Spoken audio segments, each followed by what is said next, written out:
श्री शिवाय नमस्तुभ्यम। हम सबको पता है कि 7 फरवरी को माता अशोक सुंदरी का दिन है। कहोगे भैया माता अशोक सुंदरी का दिन कैसे है? मैंने आपको बता रखा है, जब भी कोई विशेष दिन पड़े और उस दिन शुक्रवार हो, तो गुप्त नवरात्रि की 10वीं तिथि पड़ रही है और उस दिन शुक्रवार है, इसका मतलब ये दिन किसको समर्पित है? माता अशोक सुंदरी को। तो बस आप सभी को मूंग के दाने से एक छोटा सा उपाय करना है। आपके फैमिली की, आपके परिवार की जो भी तकलीफ़ें होंगी, चाहे वो धन को लेकर के हों, व्यापार को लेकर हों, नौकरी को लेकर के हों, चाहे बीमारी को लेकर के हों, सभी में आपको सफलता ज़रूर मिलेगी। करके देखिएगा इस उपाय को, ठीक है ना। वीडियो को पूरा देखेंगे जिससे चीज़ें आपको आसानी से समझ में आ पाए, है ना। देखो यहाँ पे आप सभी को मूंग के बहुत सारे दाने दिख रहे हैं। इतने सारे नहीं लेने की पूरी कटोरी भर के ले लो, नहीं, ना तो आपको गिनती करनी है। बस एक चुटकी आप मूंग के दाने को उठाना, चाहे उसमें 12 दाने आ जाएं या उसमें 120 दाने आए, हमें उससे कोई मतलब नहीं है। समझ रहे हो ना बातों को। ले लिया। लेने के बाद में शुक्रवार के दिन पीले चंदन का महत्व तो बहुत ज़्यादा होता है, इसीलिए आप सभी को पीला चंदन लेना। और पीले चंदन को लेने की विधि मैं आपको बता ही चुका हूँ कि किसी भी प्रकार से सूखा नहीं लेना है, आपको थोड़ा सा जल डाल के, गंगा जल डाल के गीला करना। बातें समझ में आ रही हैं? अब इन दोनों चीज़ों को लेंगे, पहुँच जाएंगे महादेव के शिवलिंग के पास में। हाँ, एक चीज़ मैं बताना भूल गया, अगर आपके पास में इत्र मिल जाए तब तो बहुत अच्छा होगा। और हाँ, अगर इत्र मिल जाता है तो पीला चंदन सूखा लोगे। मेरी बात समझिएगा, यहाँ पे नियम है हर उपाय का। अगर आपको इत्र मिल जाता है तो आप पीला चंदन कौन सा लेंगे? सूखा लेंगे। लेकिन अगर आपको इत्र नहीं मिलता है तो पीले चंदन को गीला लेना। बातें समझ में आ रही हैं? अब देखो, अब आपको महादेव के शिवलिंग के पास पहुंचना है। सबसे पहला काम करना है, महादेव के शिवलिंग के पास पहुंचते ही एक लोटा जल चढ़ाना। पहुंचते ही चढ़ा दो एक लोटा जल, पहला काम। दूसरा काम, जो मैंने आपको इत्र बताया ना, उस इत्र को आपको क्या करना है? 2, 4, 10 बूंद माता अशोक सुंदरी के स्थान पे गिरा। पहले इत्र को ही गिराना। मेरी बातें समझ में आ रही है? पहले इत्र गिराना। अब इत्र जब ज़्यादा मात्रा में गिराओगे तो जो आपके पास में पीला चंदन है, उस सूखे पीले चंदन को माता अशोक सुंदरी के स्थान पे गिरा करके और फिर आप लेपन कर देना, ठीक है ना। जब लेपन कर दोगे तो वो जो पीला चंदन होगा, इत्र के सहारे क्या हो जाएगा? गीला हो जाएगा। और वही क्या बन जाएगा? सुगंधित वस्तु महादेव के लिए समर्पित होगा। बातें समझ में आई? इतना कर लिया। अब इतना करने के बाद में आपकी फैमिली के, आपके परिवार की जो भी समस्या हो, जो भी विशेष हो, जो भी दिक्कतें हों, उसके लिए महादेव से विनती करके, और जो एक चुटकी आपके पास में हरा मूंग है उसे माता अशोक सुंदरी के स्थान पे आप समर्पित कर देना। उनसे विनती कर लेना, उनसे प्रार्थना कर लेना। आपकी हर वो कामना पूरी होगी जिसके लिए आप प्रयत्न कर रहे हो या जिसके लिए आप बहुत दिनों से प्रयास कर रहे हो, ठीक है ना। करके देख लेना इस उपाय को, आपको सफलता ज़रूर मिलेगी। तो आप सभी को पहला उपाय समझ में आ गया होगा। आगे बढ़ते हैं अब इस वीडियो के हम लोग अपने दूसरे उपाय की तरफ। और ये जो शुक्रवार का उपाय है, ये मैं आपको काफ़ी दिनों के बाद याद दिला रहा हूँ। आप सभी को इस उपाय को ज़रूर से ज़रूर करना। सबसे पहले समझ लेते हैं इस उपाय के बेनिफिट क्या हैं। स्पेशली तो गुरु जी ने इस उपाय को किसके लिए बताया है?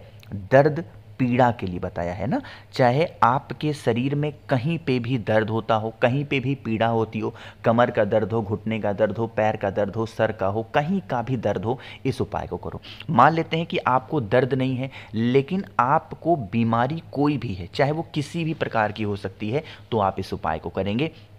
इसके लिए क्या करना है? आपको लेना होगा 7 गुड़ के टुकड़े। कितने? 7। अच्छा हाँ, एक नियम है, अगर आपको डायबिटीज़ है या फिर आपको शुगर की बीमारी है तो आप गुड़ के टुकड़ों के स्थान पे 7 लौंग लीजिएगा, ठीक है ना। अगर आपको शुगर नहीं है तब तो आप 7 गुड़ के टुकड़े लेंगे, बट अगर आपको शुगर है तो आप गुड़ के टुकड़े के स्थान पे 7 लौंग लेंगे। बातें समझ में आई? ठीक है।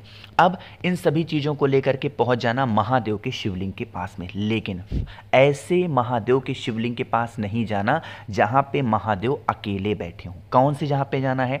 ऐसे महादेव के मंदिर में जाना जहां पे भोले शंकर के साथ में नीचे ही माँ सती की कोई भी फोटो, मूर्ति, प्रतिमा लगी हुई हो या बनी हो। ऐसा नहीं होना चाहिए कि भोले शंकर की प्रतिमा यहाँ पे नीचे विराजमान है और माता सती की कहीं फोटो, मूर्ति, प्रतिमा दीवार पे टंगी है। नहीं, उनके साथ में ही विराजमान होनी चाहिए मां सती। इस उपाय का नियम थोड़ा डिफरेंट है, ठीक।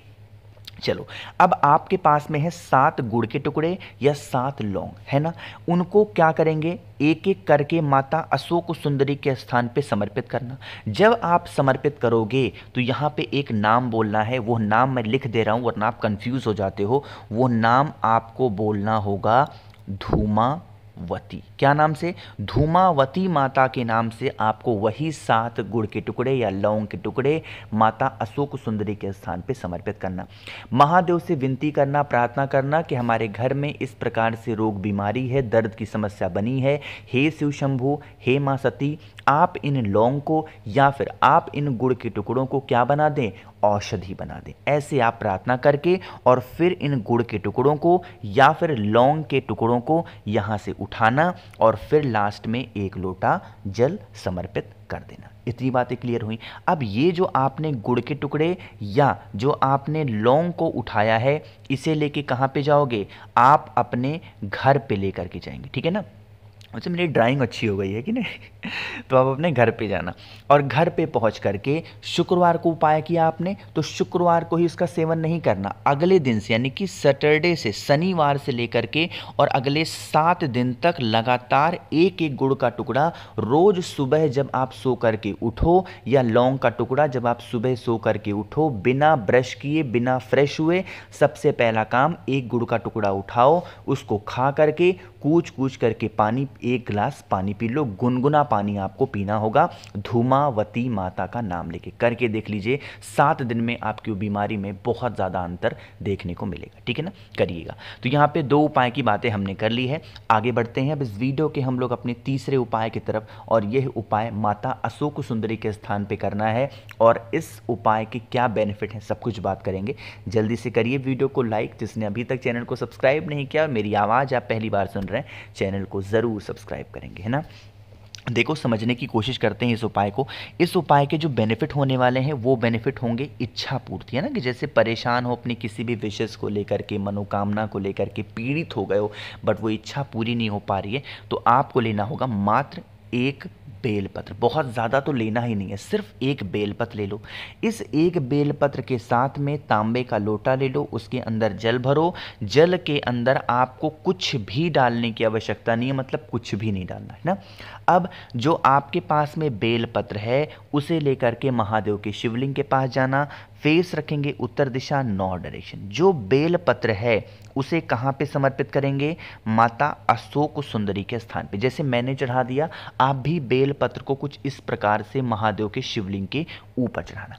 अब सबसे बड़ा नियम यहाँ पे होता है जल चढ़ाने वाला। तो जो जल आपके पास में है, जब उसे आप समर्पित करेंगे तो माता अशोक सुंदरी के स्थान पे तो समर्पित करोगे ही करोगे, महादेव के शिवलिंग के ऊपर भी समर्पित करेंगे। तरीका क्या है, जैसे 1 लोटा जल है, उस 1 लोटे जल से 5 बार जल समर्पित करेंगे माता अशोक सुंदरी के स्थान पे। और पूरा जल खत्म नहीं करना है, आधा जल आपको कलश में बचा लेना है। जितना भी जल आपके पास में है उसमें से आधे जल से 5 बार जल समर्पित करेंगे माता अशोक सुंदरी के स्थान पे, और बाकी का जो बाकी बचा हुआ जल है उसे 5 बार में भोले शंकर के शिवलिंग के ऊपर समर्पित करेंगे। अगर इस उपाय को पूरे विधि विधान नियम से आपने कर लिया तो आपके घर में, परिवार में जिन भी लोगों की इच्छा पूरी नहीं हो पा रही है, उनकी विशेष, उनकी इच्छा महादेव पूरी ज़रूर करेंगे, ठीक है ना। तो आपको 3 उपाय समझ में आ गए। एक बहुत ही प्यारा सा उपाय की हम लोग बात करते हैं, जो कि यह उपाय मैं आपको अक्सर याद दिलाता रहता हूँ। किसके लिए होगा, लड़ाई झगड़े के लिए। इस उपाय का नियम ये कहता है कि हमें 21 चीज़ें लेनी होंगी। 21 चीज़ का मतलब ये नहीं कि अलग अलग चीज़ों को, आप चाहो तो 21 दूर्वा ले सकते हो, आप चाहो तो 21 चावल के दाने ले लो, आप चाहो तो 21 जो काली मिर्च होती है वो ले लो, आप चाहो तो 21 काला तिल ले लो, आप चाहो तो 21 मूंग के दाने, मतलब कहने का मतलब है 21 आपको कुछ भी ले लेना है ना। ले लिया।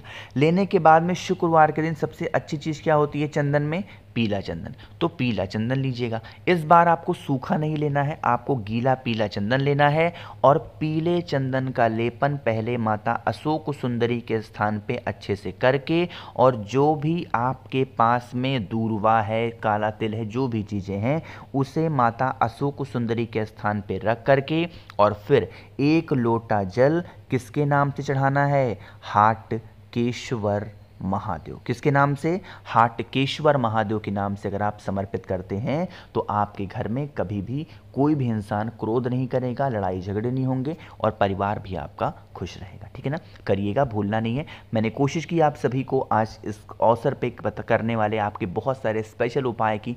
वीडियो पसंद आई हो तो लाइक करिएगा। कुछ पूछना है, नहीं समझ में, नीचे कमेंट सेक्शन में पूछें। और मेरे जितने भी भाई बहन आवाज़ आज मेरी पहली बार सुन रहे हैं, चैनल को ज़रूर सब्सक्राइब करेंगे। श्री शिवाय, नमस्तुभ्यम।